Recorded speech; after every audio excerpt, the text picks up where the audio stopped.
Assalamualaikum warahmatullahi wabarakatuh. Bismillahirrahmanirrahim. Alhamdulillahi rabbil alamin. Wassalatu wassalamu ala ashrafil anbiya'i wal mursalin Sayyidina wa maulana Muhammadin wa ala alihi wa sahbihi ajma'in. Qala Allah Ta'ala, Bismillahirrahmanirrahim. Wasbir nafsaka ma'al ladzina yad'una rabbahum bil ghadati wal 'ashyi yuriduna wajhahu wa la ta'du 'ainaka 'anhum. Amma ba'du. Al-Mukarram Abuna Ustadz Ihya Ulumuddin yang selalu saya menjadikan panutan, Al-Mukarram Akhuna Ustadz Syifa, wa Al-Mukarram alumni teman-teman saya selama di Mekah, Bapak Ustadz Amin serta Abdul Rauf serta kawan-kawan yang lain, dan juga santri-santri atau simpatisan dari Pondok Pesantren Nurul Haramain yang dimuliakan oleh Allah. Alhamdulillah pada sore hari ini kita bisa bertemu di dalam acara manaqib atau kemuliaan-kemuliaan As-Sayyid Muhammad bin Alwi Al-Maliki Al-Hasani. Hadirin hadirat yang dimuliakan oleh Allah. Al-Fakir berangkat di Mekah itu tahun 90. Tahun 90, tapi pada saat itu terjadi perang antara Irak sama Kuwait sehingga di sana tertahan selama 3 bulan 10 hari. Kemudian sampai di Mekah pada tanggal 28 Ramadan, insya Allah kalau tidak salah tanggal 1 Januari 91. Kemudian pulang pada tahun 2005 setelah meninggalnya Sayyid Muhammad 1 tahun. Saya masih belum diberi izin oleh Abu Yazid Ahmad. Kemudian setelah 1 tahun baru saya diberi ridho, alhamdulillah. Selama saya di Mekah itu saya belum pernah melihat ada orang yang memiliki kelebihan-kelebihan seperti kelebihan yang ada pada Sayyid Muhammad bin Alawi Al-Maliki. Dari segala sisi, dari ketampanannya, dari ketinggian badannya, dari ilmunya, dari kesibukannya, dari kekayaannya, dan dari kelomanannya, dan dari tarbiyahnya. Yang paling saya unggah pada saat ini adalah soal tarbiyah beliau, pendidikan beliau, yang dimana insya Allah di dunia ini belum ada orang yang bisa memiliki sifat tarbiyah seperti tarbiyahnya Sayyid Muhammad bin Alawi Al-Maliki.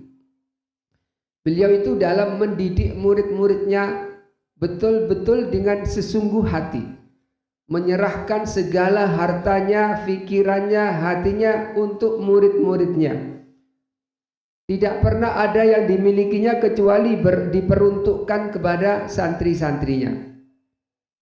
Sayyid Muhammad bin Alawi Al-Maliki itu dalam mendidik kami, menurut pemahaman saya bagi menjadi 3. Yang pertama dari durus ilmiahnya. Yang kedua dari sistem suhbahnya, metode suhbah. Yang ketiga dari tarbiyah dengan kasyaf, tarbiyah dengan membaca batin seseorang.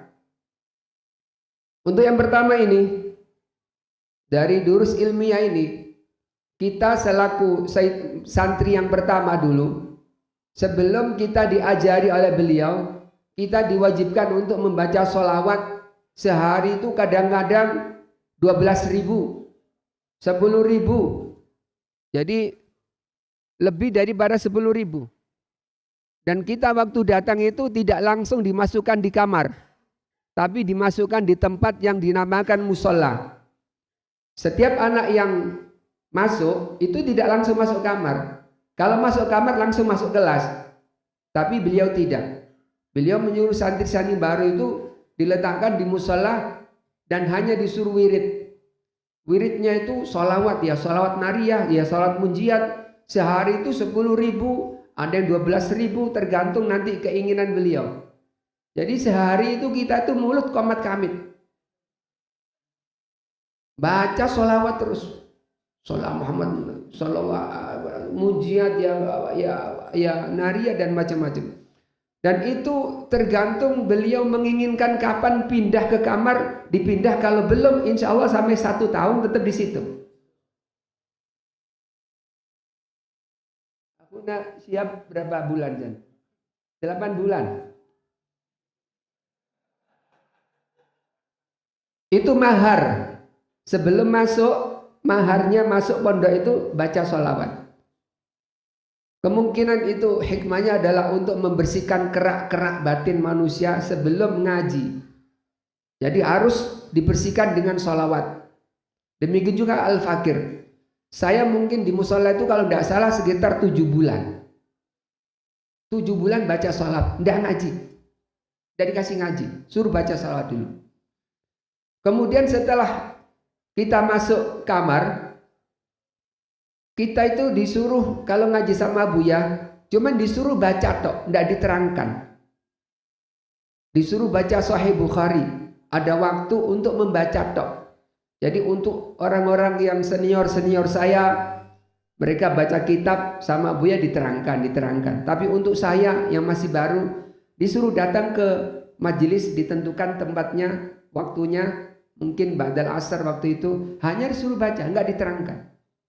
Beliau berkata, aku menyuruh kalian baca hadis Bukhari atau Muslim bukan untuk saya terangkan, litazulal luknah fi min lisanikum, supaya apa itu luknah itu? Jadi cadel apa ya?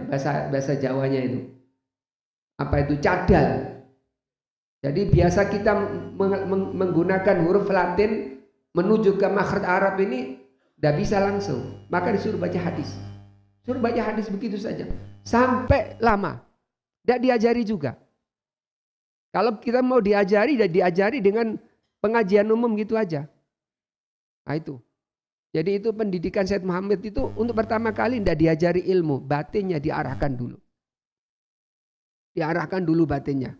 Supaya walaupun itu anaknya kiai, walaupun anaknya orang kaya, walaupun itu Habib, harus ditarbiyah hatinya dulu. Tidak langsung naik kelas, tidak langsung masuk kelas, tidak. Dan kemudian Said Muhammad itu membagi kelas masing-masing menurut kemampuannya. Konon waktu itu saya kelas yang paling rendah. Ya, karena paling baru. Dan waktu ada di kelas, Said Muhammad itu tegas. Tegas sekali. Dalam soal pendidikan, pelajaran, tidak ada orang kayak Said Muhammad, tegas. Hampir setiap saat itu, kapan gitu nanti berapa hari sekali, kamar beliau dengan kelas-kelas itu ada pembatasnya, tapi ketika beliau mau sidak, dibuka. Dan sidaknya ini tidak ngasih tahu. Tiba-tiba masuk ke kelas, dilihat. Kalau gurunya datang dan murid-muridnya terjaga, beliau keluar, pindah ke kelas lain. Tapi kalau ada murid yang sedang tidur, langsung di apa itu? Seperti itulah, di tempat. Ya, dikasih hadiah barokah maknawiyah. Disikat waktu itu juga. Jadi tidak boleh tidur. Gurunya pun tidak boleh tidak datang, harus datang.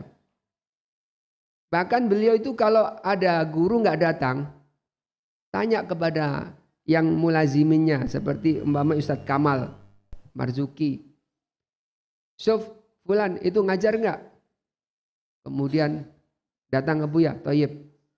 Kalau si fulan itu nggak datang, Abuya manggil murid-muridnya, anak yang di situ kelas itu suruh masuk sini, ikut darasnya anak-anak yang besar-besar, walaupun nggak paham.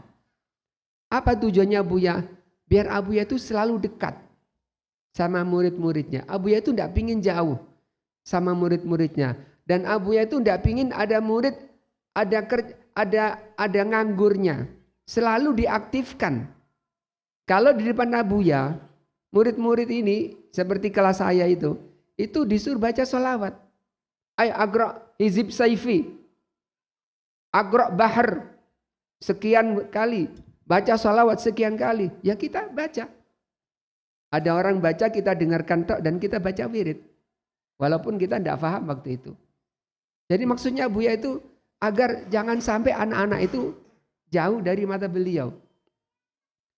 Dan Abuya itu kalau tidak sempat untuk ngajari seseorang, umpama ada pelajaran yang anak ini tidak pantasnya untuk ngajar sama saya, memanggil guru dari luar.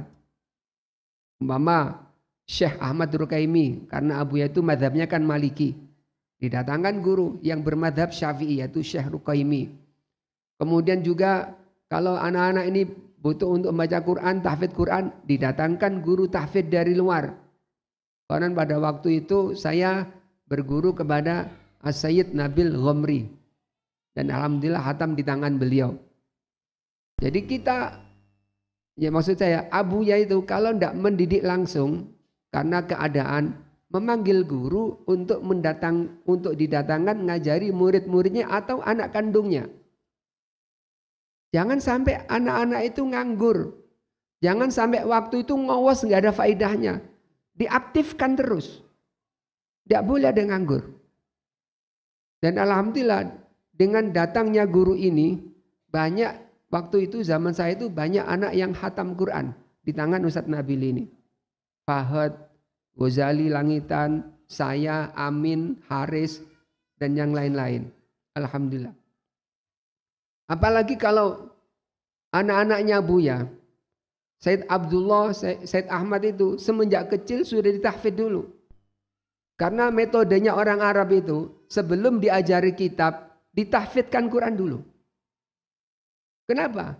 Karena kalau orang hafal Quran, itu nanti ilmu-ilmu yang lain itu jadi lancar. Kayak dikasih oli. Kayak gampang nanti kalau sudah hafal Quran itu. Seumpama kalau kita punya anak masih kecil, kita tahfidzkan anak itu. Tidak kenal kitab, tidak apa-apa. 3 tahun. Nanti kalau sudah hatam, sudah lancar, anak yang sudah hatam Quran ini akan bisa berjalan seiring dengan orang-orang yang belajar kitab. Karena apa? Karena kecerdasan yang sudah terbangun, otak yang sudah diasah dengan hafidz Quran tersebut. Dan nanti orang yang mengerti kitab ini sudah sampai pada derajatnya, yang hafidz Quran ini pun tidak ketinggalan. Juga bisa akan sampai kepada derajatnya orang yang ngaji kitab. Dan itu saya lihat dari beberapa orang yang punya anak-anak hafal Quran, kemudian dimondokkan kitab, dan dia bisa hafal Quran, keuntungannya dia bisa hafal Quran dan bisa baca kitab. Alhamdulillah. Orang-orang Singkiti juga begitu.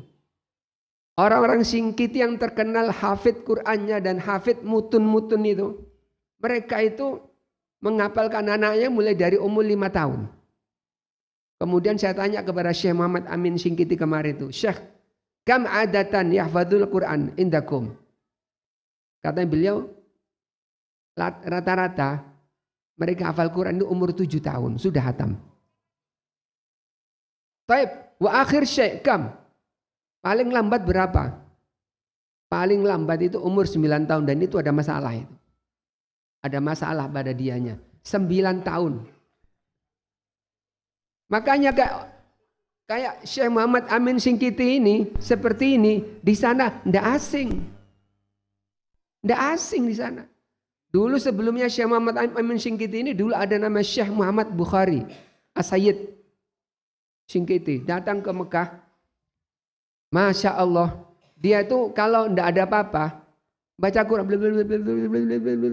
dengan lagunya orang Singkiti. Gak pakai lagu orang Singkiti itu kalau baca Quran. Dengan lagunya orang Singkiti. Setelah itu dia di Surabaya untuk tasheh kitab sama Ustadz Mundiri. Setelah itu selesai, baca Quran lagi. Saya lihat setelah itu dia ngantuk, setelah itu dia tidur. Setelah dia tidur, bangun, baca Quran lagi. Di tempat wakafnya. Baca di tempat wakafnya. Masya Allah. Orang Singkiti itu luar biasa. Demikian juga dulu Said Alawi Al-Maliki. Syed Alawi Al-Maliki itu ceritanya dari dua sanad. Saya dengar dari Syed Abbas dan dengar dari Syed Muhammad. Itu Syed Alawi Al-Maliki itu belajar Al-Quran, ngapalkan Quran pada seorang syekh namanya Syekh Muhammad Hasan Sunnari. Syekh Hasan Sunnari.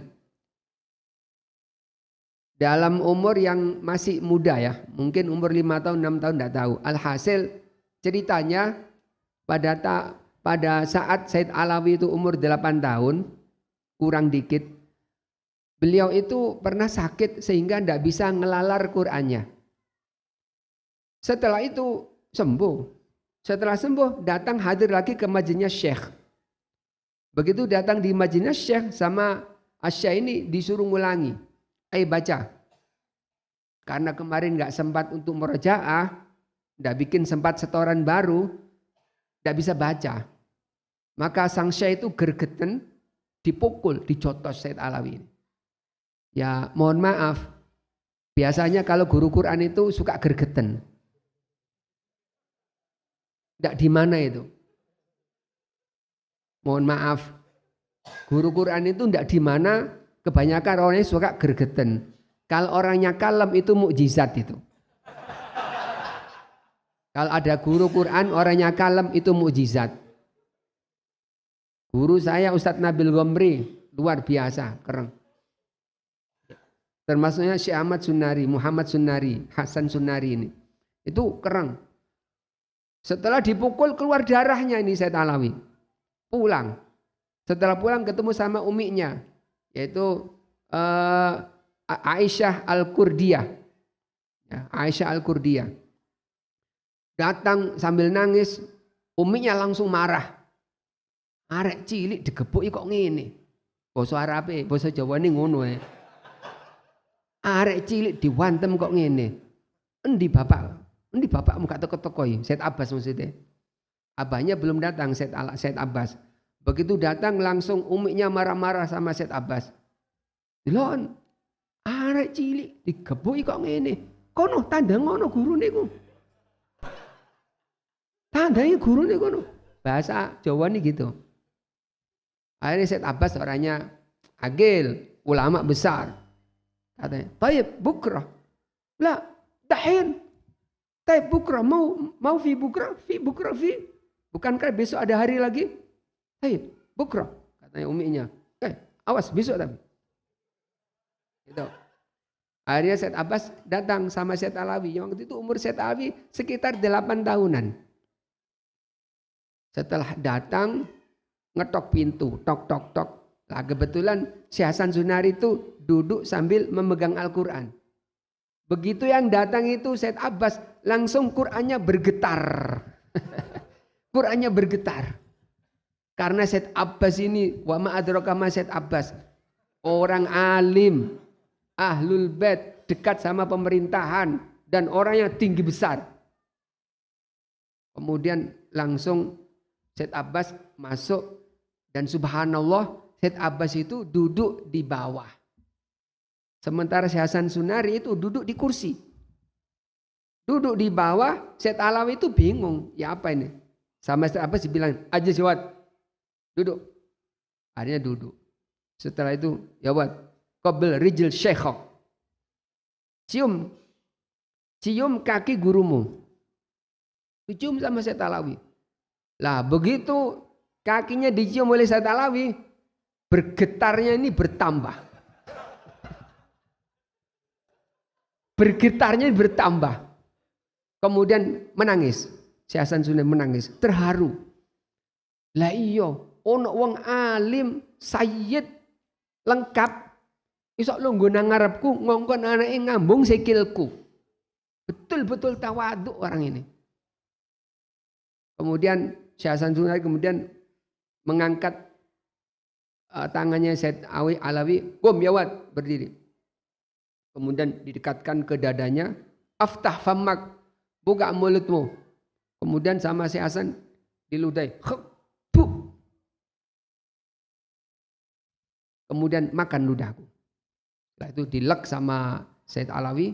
Setelah dilek, wallahi min dalhin illi fi qalbi fi qalbak. Setelah ini yang ada di dalam hatiku ada di dalam hatimu. Setelah kejadian itu lancarnya subhanallah Said Alawi itu lancar baca Quran hafalan. Sehingga umur 9 tahun beliau hafal Quran dan mengimami daerahnya itu madhab Maliki. Mengimami di Masjidil Haram. Umur 9 tahun. Jadi ini pesan bagi kita ibu-ibu, bapak-bapak. Usahakan anak kita itu sebelum banyak mengenal masalah macam-macam, tahfidkan Quran. Tidak apa-apa nyambi. Ngaji kitab iya, tahfidz Quran iya. Itu nanti faedahnya besar sekali. Anak kita itu akan tumbuh dengan cerdas.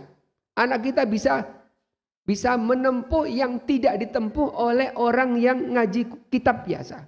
Dan itu betul. Dan nyata sekali. Alhamdulillah.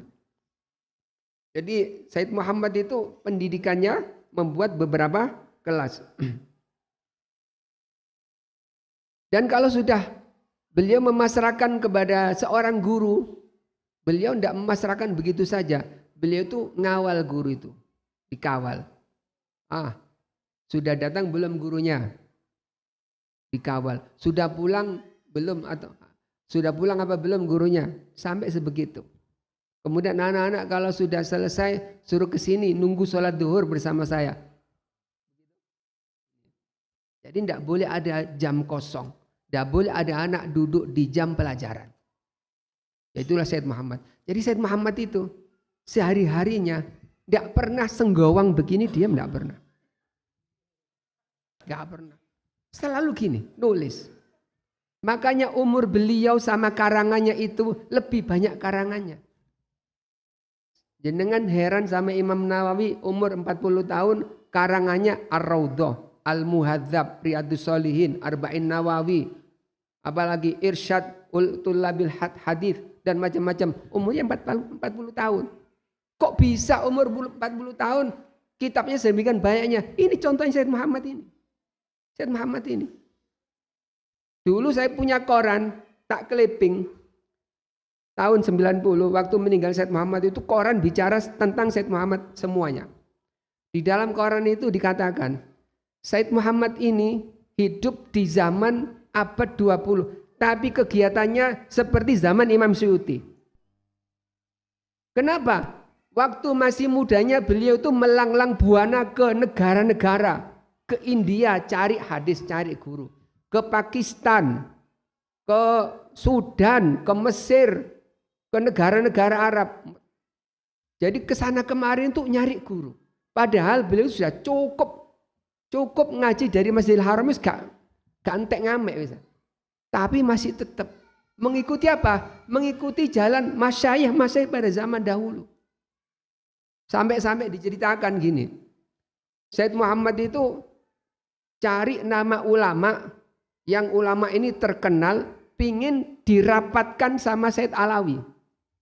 Pada bulan haji beliau cari-cari nama. Siapa nama ulama yang datang? Oh itu ada Syekh Fulan. Dari mana? Dari Suriah.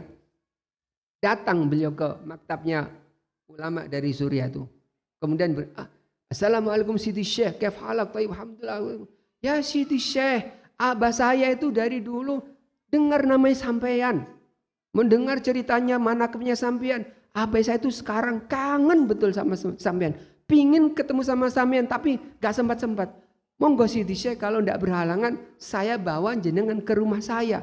Abah saya sudah menunggu sekali. Tayyib. Wah begitu orang ini merasa dirindu-rindukan oleh Said Alawi. Wa ma'adraka ma Said Alawi. Seneng. Datang. Begitu datang Said Alawi itu tuh gak siap. Ya mungkin kaosan mungkin. Langsung Said Alawi. Ahlan Siti Syekh. Saya dari dulu menunggu kamu. Kapan kamu datang sini? Ternyata alhamdulillah ya Muhammad. Terima kasih ya Muhammad. Kau telah datangkan hadiah untuk saya. Fadl. Silakan. Masuk Said Alawi. Ketemu saya sama Muhammad. Said Alawi bilang, Muhammad, sopo jenenge?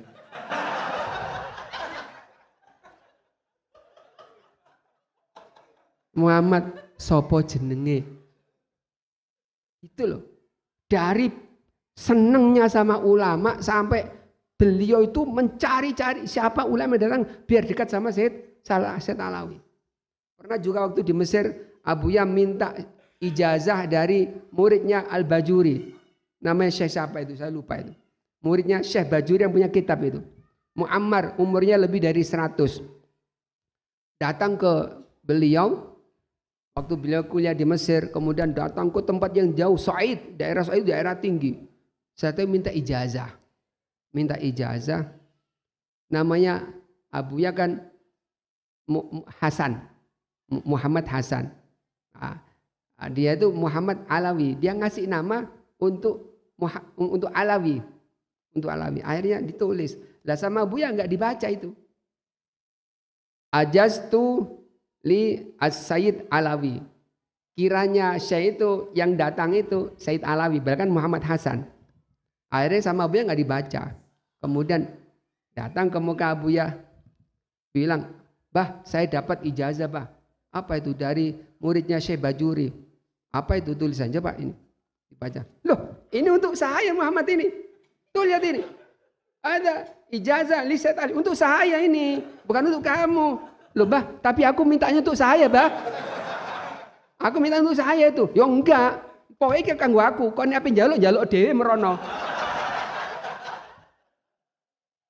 Itu loh. Dari senangnya sama ilmu itu Syekh Muhammad seperti itu. Tidak membiarkan waktu kosong untuk tidak berbuat apa-apa. Ngarang kitab tok beliau tuh.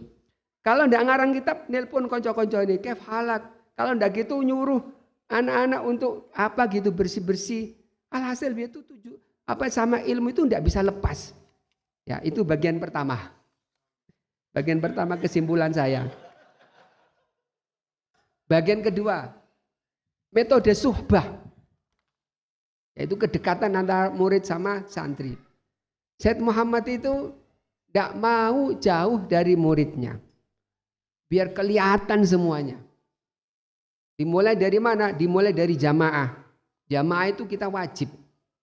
Wajib jamaah sama Syekh Muhammad 5 waktu. Jadi mana yang kelihatan? Alhamdulillah yang enggak kelihatan. Mana bin Hajar nak masuk? Abuya dia sakit. Oh ya thayyib. Nanti kalau saya sakit itu atau mundiri sakit dikirimi jajan. Kirim jajan sebagai anak-anak masih perhatian loh sama kamu. Jangan kau kira aku enggak ngeliatin kamu. Gitu. Jadi jamaah itu wajib. Kemudian kamarnya anak-anak itu tidak jauh dari kamarnya Abuya.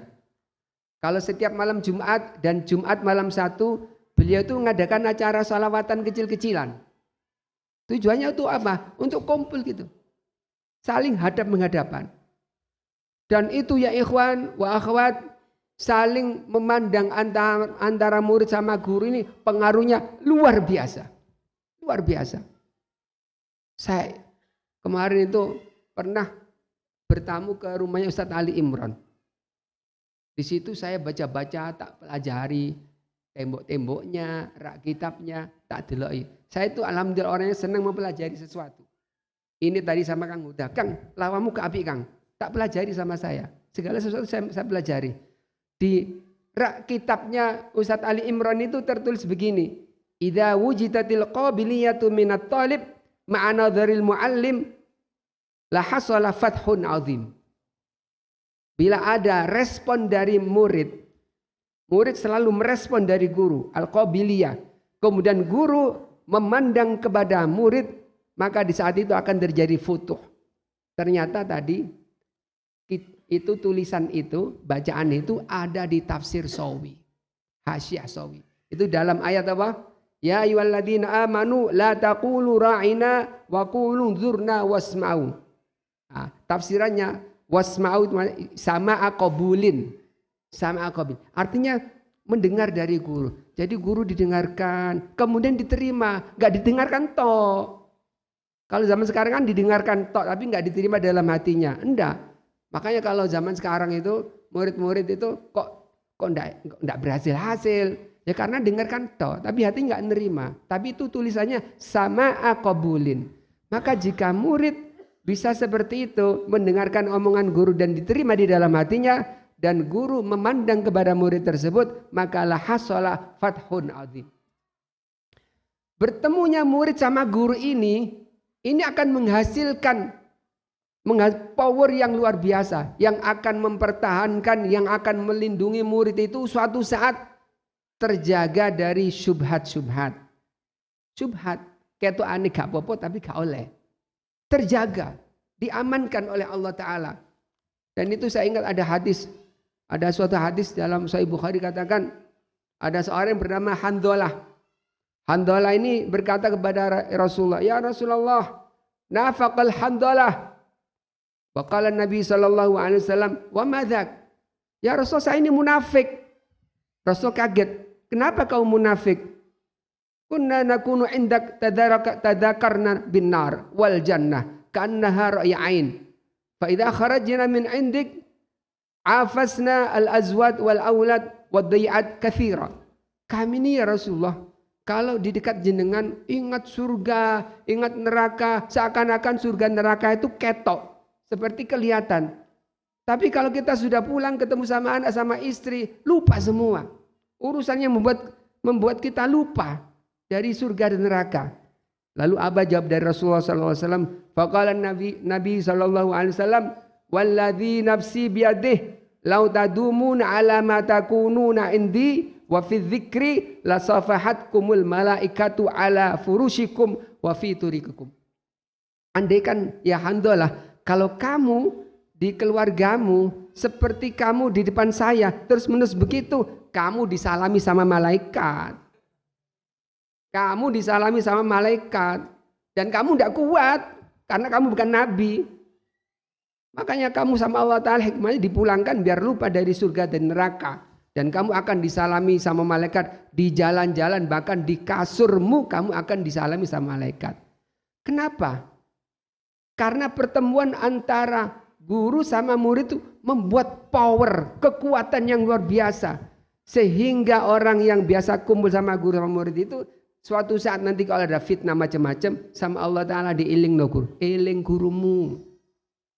Ono fitnah habaib. Fitnah habaib ono wong ngomong ini. Woi, yang terjerumus di dalam fitnah habaib itu hafal Quran. Ahli toreko. Bahsul masail top. Pinter. Di debat gak isok gelem ngalah. Tapi kenapa kok sampai terjangkit sama fitnah habaib itu? Yaitu mungkin dulunya itu tidak ada saling nadhr antara guru sama murid. Pentingnya suhbah itu di sini nih. Pentingnya suhbah. Jadi kita sama Abuya itu dari seringnya kumpul, tidak ada orang semulia seperti Sayyid Muhammad setelahnya Nabi Muhammad SAW. Walaupun sekarang sampean bilangin ada ulama besar, ada ulama selangit, tidak ada. Satu tok. Guru itu cuma satu tok, tidak ada yang lain. Itu dalam Hasyiah Ad-Dasuki dikatakan begini. Hasyiah Ad-Dasuki. Faman wajada ahadan ala hadis sifah fi hadaz zamanil qalilil khairi jiddan falyashudda yadahu alaih. Barang siapa yang mendapatkan sifat-sifat seperti yang sudah disebutkan, ya seperti Sayyid Muhammad lah. Sayyid Muhammad ibadahnya, hatinya bersihnya, sodakohnya, ilmunya, nasabnya, manusia sempurna fi hadaz zaman. Sayyid Muhammad itu. Ini bukan Nabi Muhammad. Nanti sampean, wah kok mubalah kok ya ini kan seukuran saya, seukuran kita alumni. Kalau orang mengedepankan yang lain itu hak mereka. Tapi kita alumni Sayyid Muhammad, tidak ada orang kayak Sayyid Muhammad itu, tidak ada.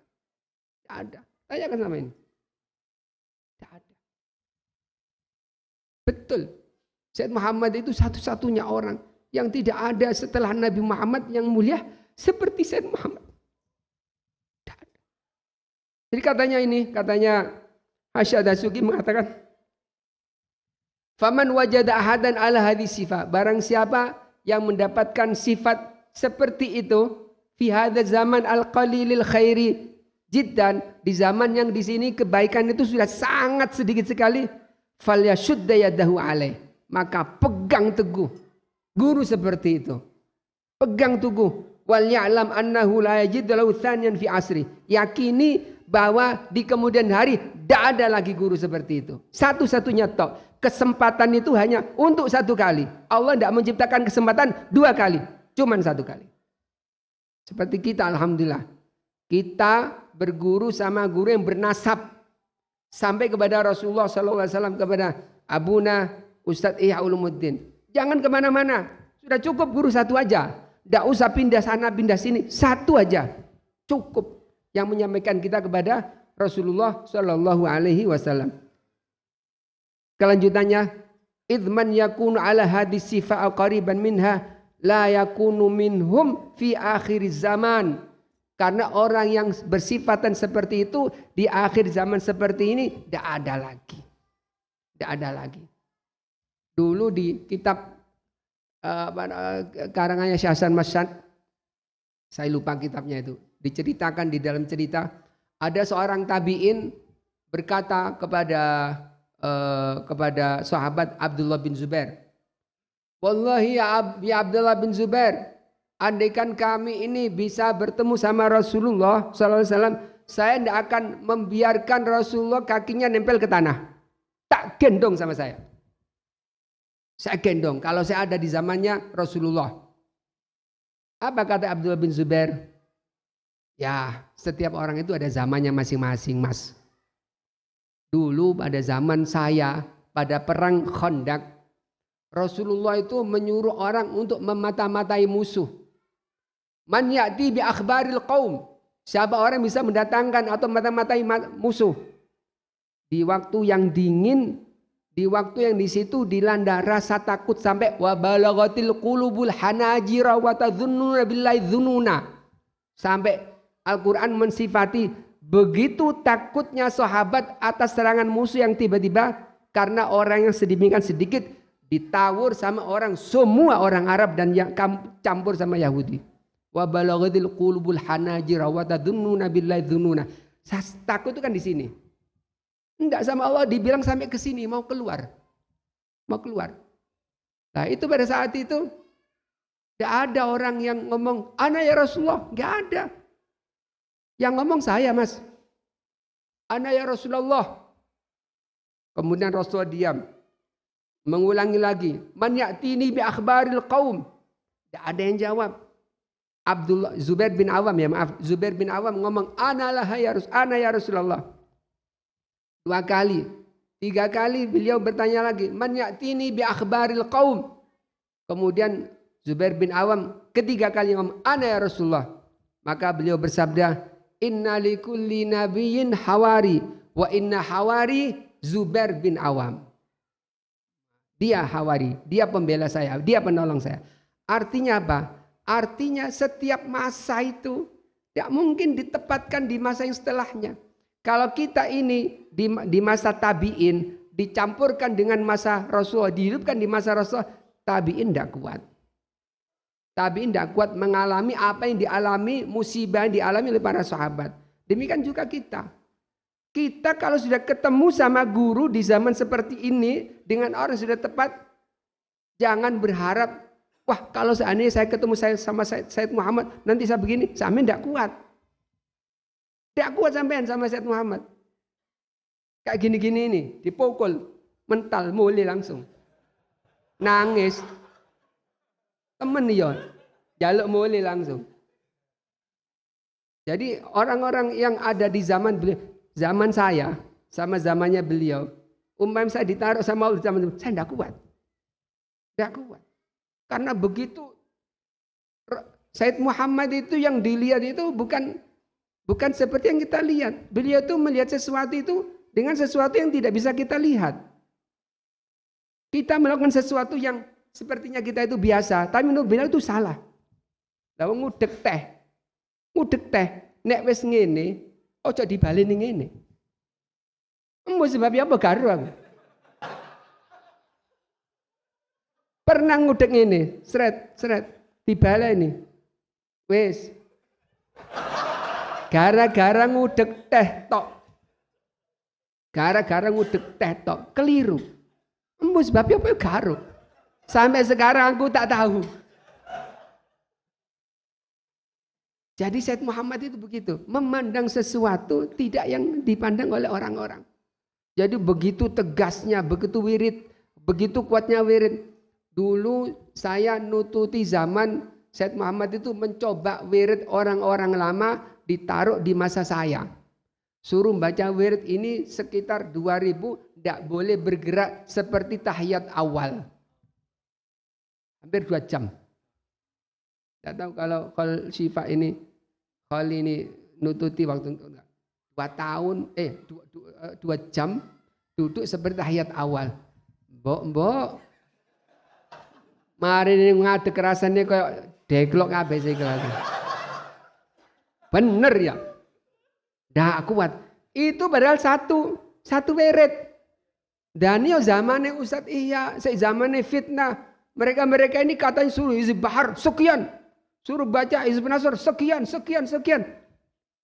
Dulu tuh kita di Madinah suruh baca tawasul pada Syekh Abu Bakar bin Salim. Suruh baca kalimat itu sebanyak umpamanya 12.000, saya lupa. Itu Mas, jujur saya terangkan, kopi asain sampai metu beluke. Kopi aku kayak metu beluke. Panas teman. Panas. Jadi saya pahami bahwa ya memang beginilah kalau orang di masa-masa junior, kalau ditaruh di masa senior tidak bakalan kuat.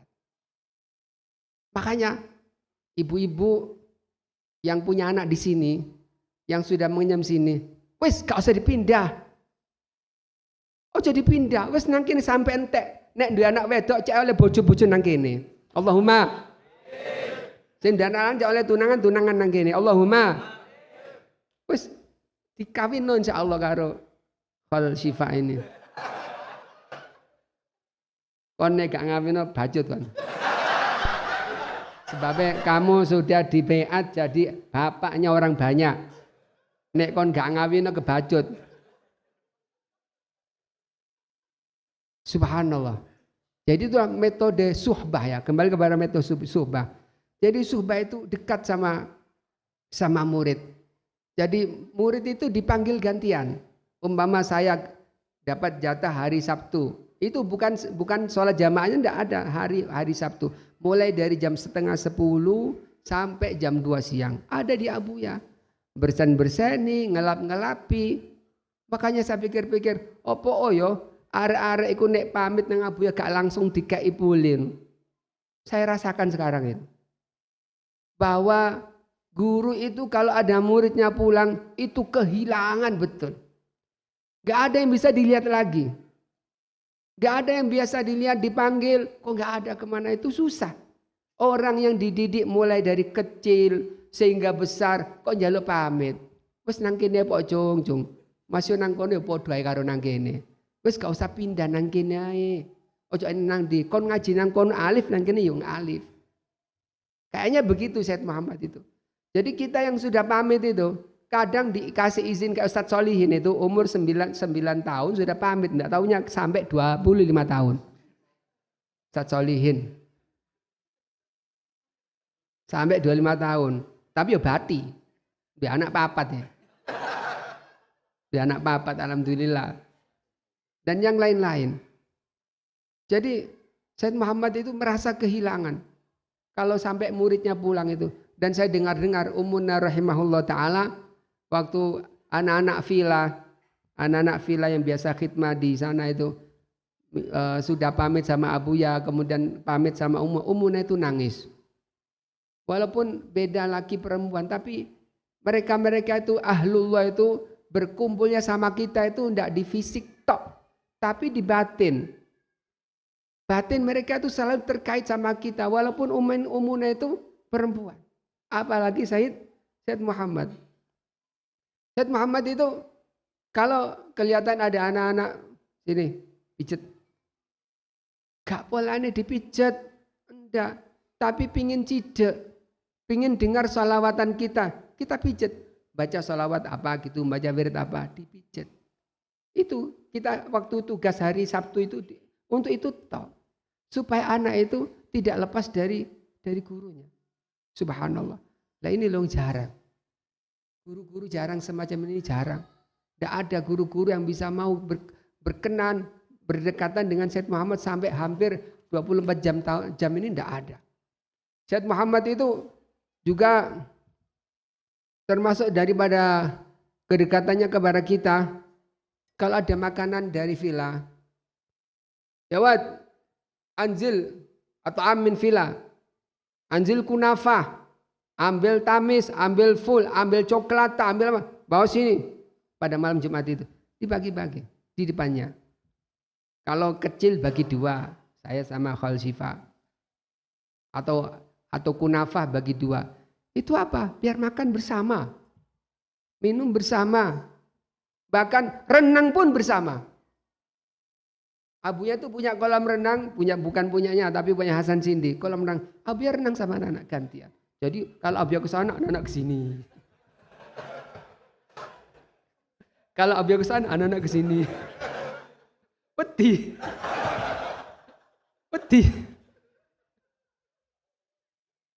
Dari anak-anak, awas kon nguyu yo. Ono Abu yang nguyu kualat kon. Kawani. Ana sing wani. Ya, itu metode suhbahnya Syed Muhammad bin Alawi Al-Maliki Al-Hasani. Yang ketiga, dengan tarbiyah bil kasyaf. Kasyaf ini jarang dilakukan hanya untuk anak-anak tertentu.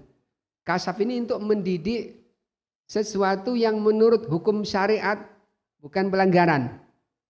Tapi menurut orang yang waliullah ini perlu ditarbiyah. Karena aku pingin anak ini lebih bagus daripada yang tidak dianggap pelanggaran tersebut.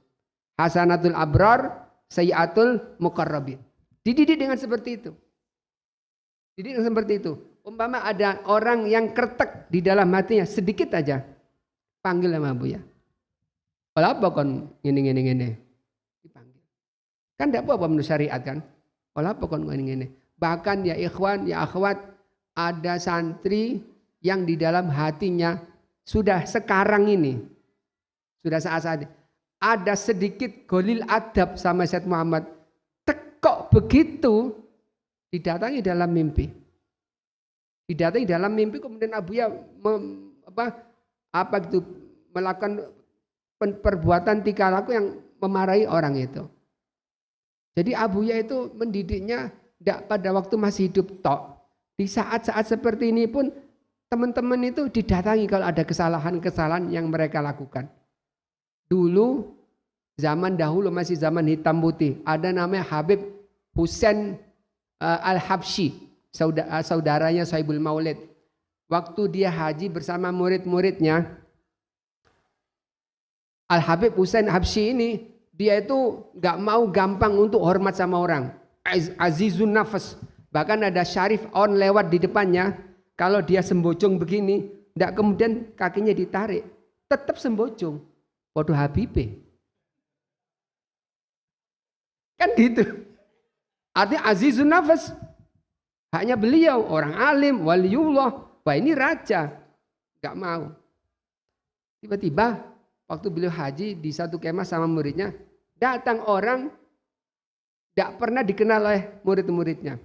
Begitu orang itu kelihatan sama Habib, langsung berdiri ahlan wa sahlan, dirangkul, saling cium-mencium, kemudian fadol. Kayaknya mesra sekali. Padahal kalau sing ngeru, sopo iki. Ada ngomong akrab sekali. Setelah itu tamu tadi itu ngasih cawan kopi, gelasnya kowa Arab itu cilik loh. Kemudian dikasihkan sama Habib ini. Setelah itu selesai salaman, ditaudik sampai ke pintu, kemudian pergi. Lalu Habib Husain ini ngomong sama muridnya, Rek, kan ngerti sing teko sapa? Tarifun man alladzi ja'indi. La arif ya Sidi Syekh. Qal huwa Khidir. Wa Nabiullah Khidir ya'tini. Ada satu dari murid yang kretek. Loh, kok ngono? Dalam hatinya bilang begini. Les ya Sidi Syekh, matukhbirna. Kalau kau kasih tahu saya kan bisa minta doa sama dia. Saya minta cium tangan, salaman sama dia. Langsung Syekh itu noleh ke orang namanya Bushnab. Ya Bushnab, al-ibrah mahu billadhi ja'indu. Walakin al-ibrah huwa ilaman huwaja. Datang kepada siapa? Jadi kalau kamu berguru kepada saya, jangan ada orang datang, wah ini orang hebat, cium tangannya, bin barokah. Enggak, cukup ini aja. Kepada siapa dia datang? Dia datang kepada saya kan? Berarti saya dihormati sama si dia. Ya udah sini aja, jangan kemana-mana matanya. Nggih. Nggih. Ini jarang loh ini ilmu gini nih. Kalau enggak bin Hajar enggak bisa ngajar gini. Bin Hajar dari mana ini? Dari Said Muhammad ini. Dulu kalau ada ulama-ulama, kita mau salaman, noleh-noleh dhisik. Abuya ketok apa gak? Noleh-noleh dhisik. Abuya ketok gak? Ini abu gak ketok salam. Langsung kembali lagi ke tempat. Sadan. Sik, kari titik. Jadi setelah itu kemudian itu artinya tarbiyah bil kasyaf ya. Ya itu saya tutup dengan cerita tersebut. Mudah-mudahan penutupan yang enggak sempurna ini yang penting pokoknya manfaat ya. Jadi manfaat kemudian dapat barokahnya Said Muhammad bin Ali Al-Maliki dan teman kita nanti di hari kiamat di kuburan dulu, jangan di hari kiamat, di kuburan dulu ketemu sama Said Muhammad bin Ali Al-Maliki. Fatihah.